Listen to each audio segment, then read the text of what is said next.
સર્વેભ્યઃ જય શ્રી કૃષ્ણ. શ્રી સરસ્વતી ગ્રુપ વતી online education ની અંદર હું જગદીશ દવે તમારું હાર્દિક સ્વાગત કરું છું. કેમ છો વિદ્યાર્થી મિત્રો? બધા મજામાં? મજામાં જશો મિત્રો?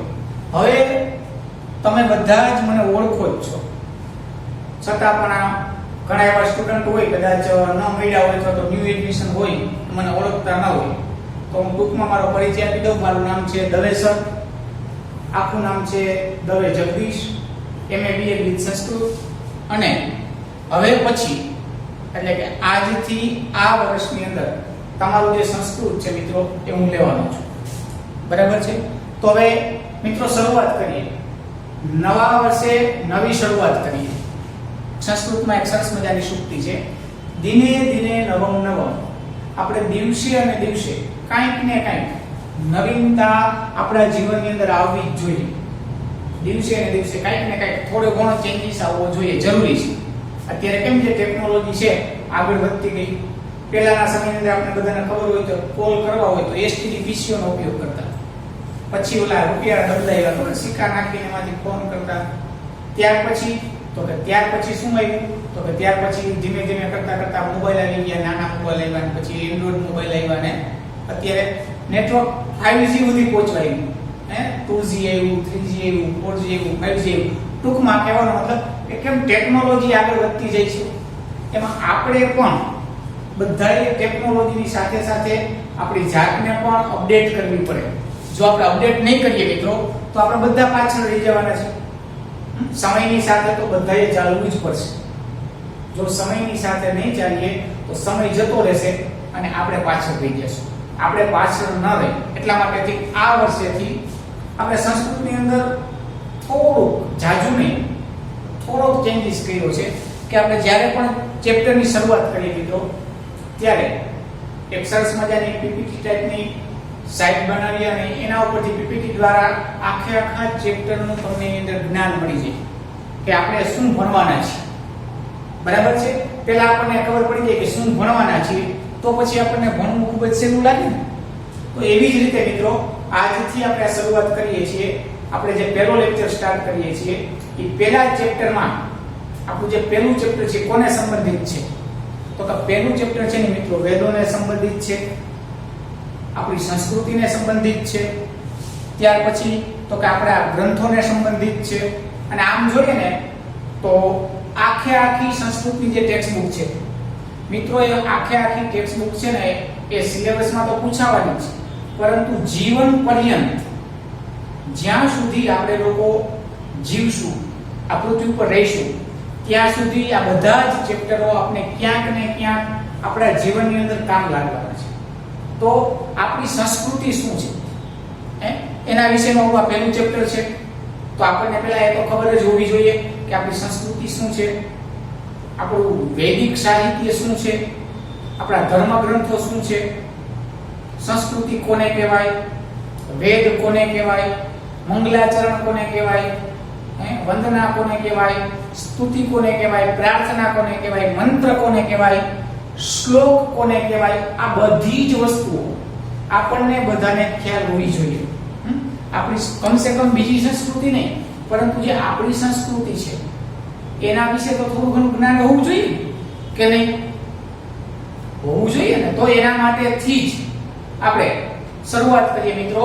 તો આ વિશ્વની અંદર સૌથી જૂનામાં જૂની 5 સંસ્કૃતિઓ છે. કેટલી સંસ્કૃતિઓ? તો કે 5. એમાં સૌથી પહેલી સંસ્કૃતિ કઈ? તો કે ભાઈ ચીનની સંસ્કૃતિ. ચીનની સંસ્કૃતિ. તો ચીનની સંસ્કૃતિ એટલે શું?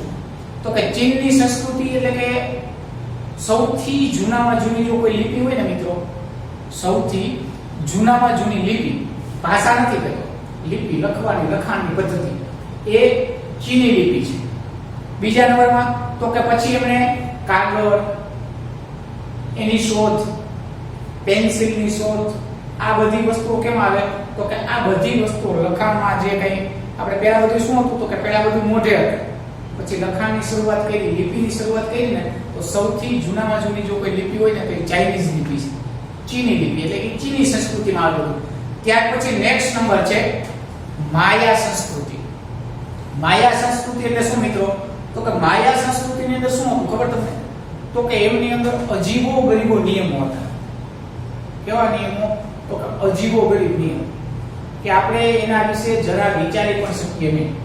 એમના વિશે આપણે વિચારી પણ ન શકીએ. એકદમ ક્રૂરતા ભર્યા, જેને કહી શકાય એક શબ્દ ભાઈ, ક્રૂર નિયમો, એકદમ કઠોર નિયમો હતા એ હતું. અને બીજું તો કે માયા જે સંસ્કૃતિ હતી ને મિત્રો, એ રહસ્યો માટે ખૂબ જ જાણીતી સંસ્કૃતિ.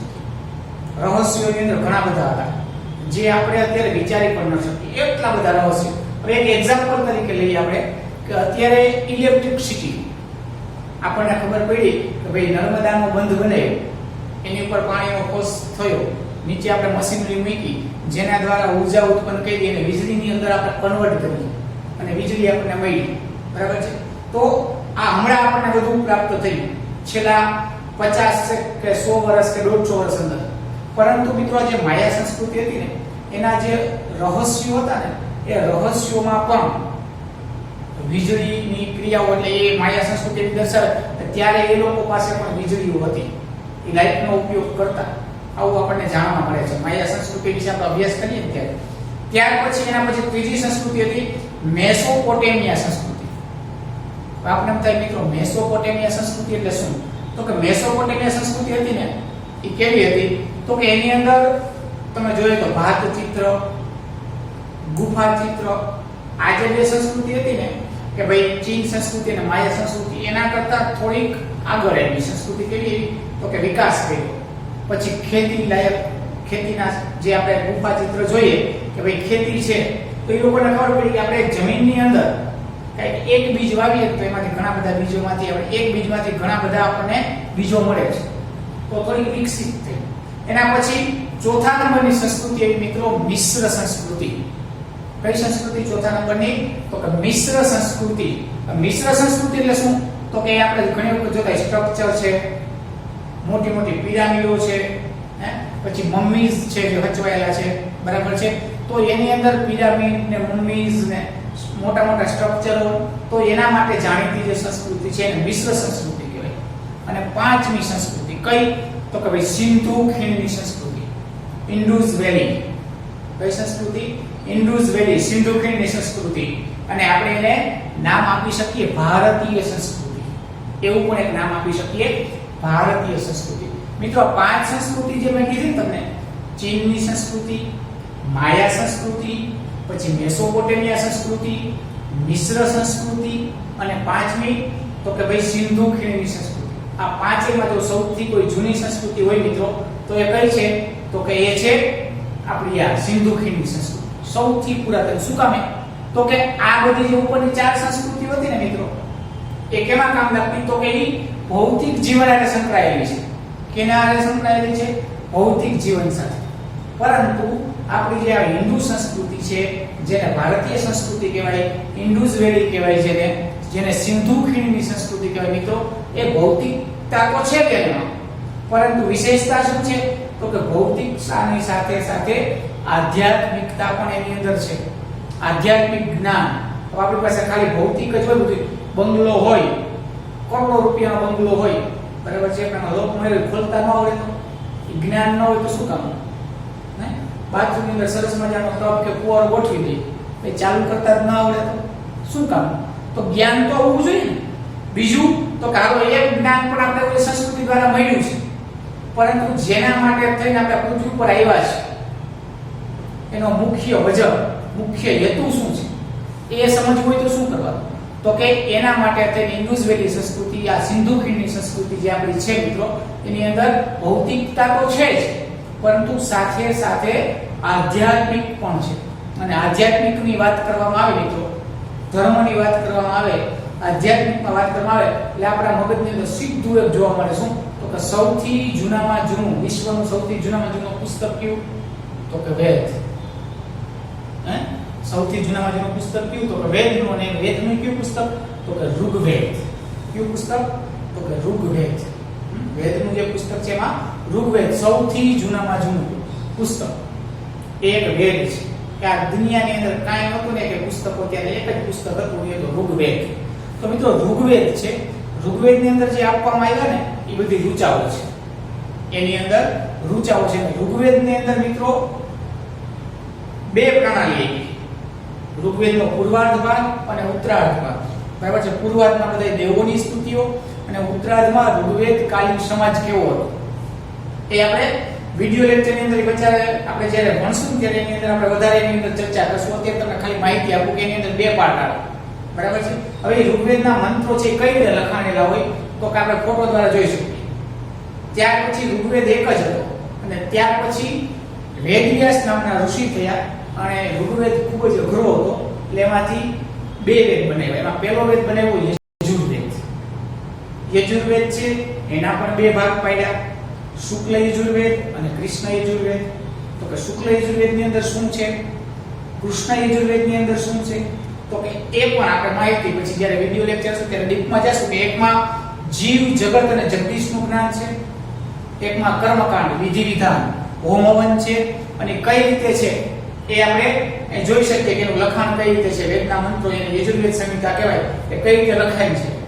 ત્યાર પછી ત્રીજા નંબરનો વેદ એવો મિત્રો સામવેદ. હવે જે સામવેદ છે ને મિત્રો એને સંગીતની ગંગોત્રી કહી શકાય. શું કહી શકાય?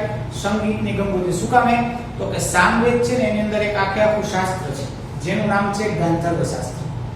એ ગાંધર્વ શાસ્ત્રની અંદર એક વિદ્યા છે ગાંધર્વ વિદ્યા. ગાંધર્વ વિદ્યાની અંદર એક શાસ્ત્ર છે જેનું નામ છે સંગીત શાસ્ત્ર અને સંગીતની શાસ્ત્રની અંદર 7 સુરો છે.